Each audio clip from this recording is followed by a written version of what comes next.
Hey friends, welcome to our first week together and the 13th week of your pregnancy.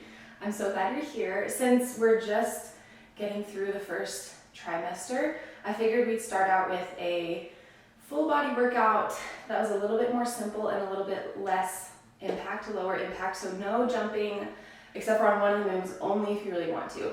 So it's a low impact workout, full body strength, a little bit of muscular endurance, and some balance, and a little bit of cardio. So I hope you like it. For this workout, you really only need one kettlebell weight. You can also do this with a dumbbell. 25 pounds is what I recommend, or 30 pounds. If you're gonna modify your scale, I would say go lighter with the first exercise and heavier with the second exercise, which we'll talk about, but depends on what equipment you have. If you have a range of weights, go with 25 pounds for most of the workout, and then a little bit lighter, a little bit heavier if you want. Obviously, everyone is different, so do what you have and do what your body feels like it is capable of. We're gonna do 6 different exercises in a superset format. So exercise A and B, you'll do together 3 to 5 rounds, 10 reps of each. And then you'll move on to exercise C and D, 3 to 5 rounds, complete those before moving on to the third set of E and F. Take about 30 seconds of rest in between each exercise and each round, and then take a couple minutes of rest between each set of supersets, if that makes sense. 10 reps of every exercise just to make it easy. One weight if you have it, more if you want. And then most importantly, listen to your body. Do what you're able to do. Take more rest if you need. Lower the weights if you need. Just do body weight if you need. Everyone's different, so learn to listen to your body. You'll be great. All right, let's go through the moves.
Okay, so now we're going to go through a couple modifications and descriptions. First move is with the lighter dumbbell or kettlebell if you need it, because it is shoulder emphasized. Your legs obviously can lift more weight than your shoulders. We're going to do a squat, so hold on to either side of the kettlebell.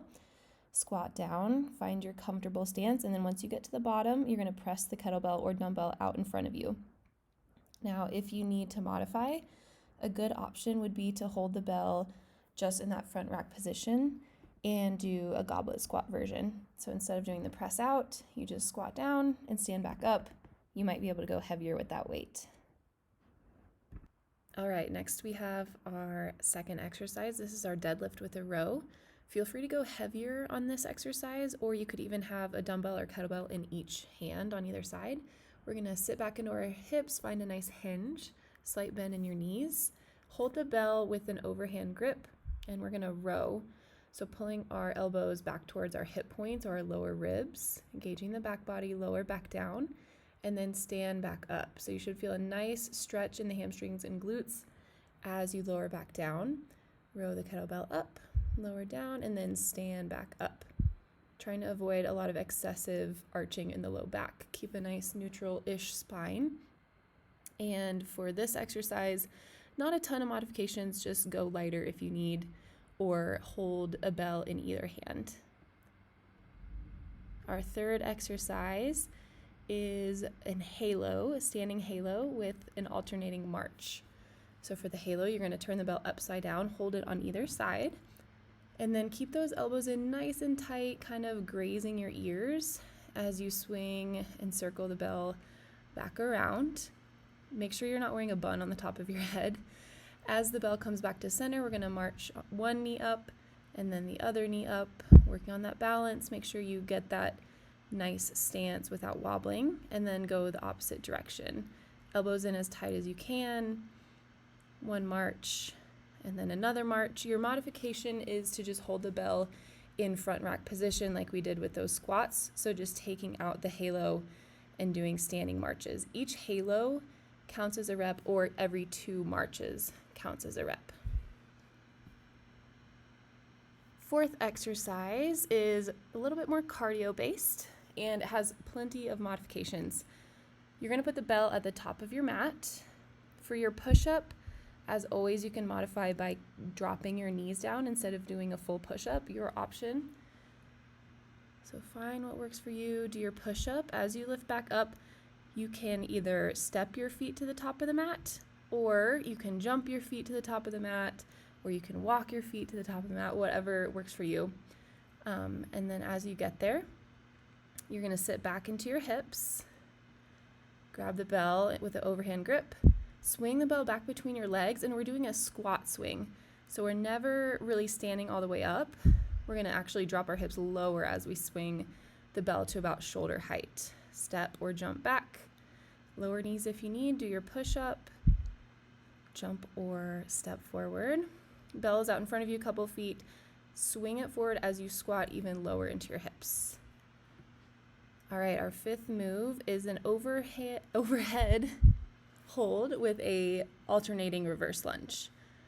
So press the bell overhead. For this move, we want to avoid a ton of rib flare. So engage the front of the core to avoid arching into the low back. Step back with one leg, and then we're just alternating sides. Each lunge counts as a rep. So really just doing 5 on each leg. If you find that your shoulders are unstable or your ribs like to flare, go ahead and hold that bell at the front rack position to modify and keep you safe. Also, you can do this without weight. And our last exercise is a plank pull through. Couple of options here. Might be a good idea to use your lighter weight if you have it. You're going to bring the bell out to one side, hold your plank position, and this can be modified by dropping the knees down. Or if you want the full version, you're going to tuck your toes and lift your knees up. And we're going to shift our weight into one hand the hand that's on the side that the bell is, or the kettlebell or the dumbbell.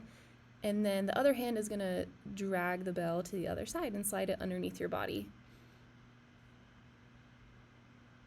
Keep your back nice and stable.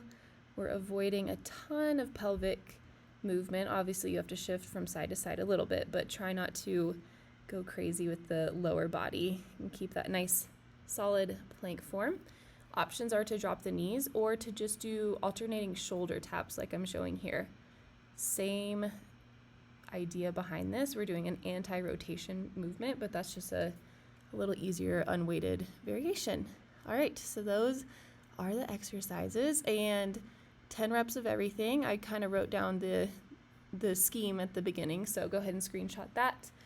Modify however you need, listen to your body, and have fun. Thank you for joining. I'll see you next time.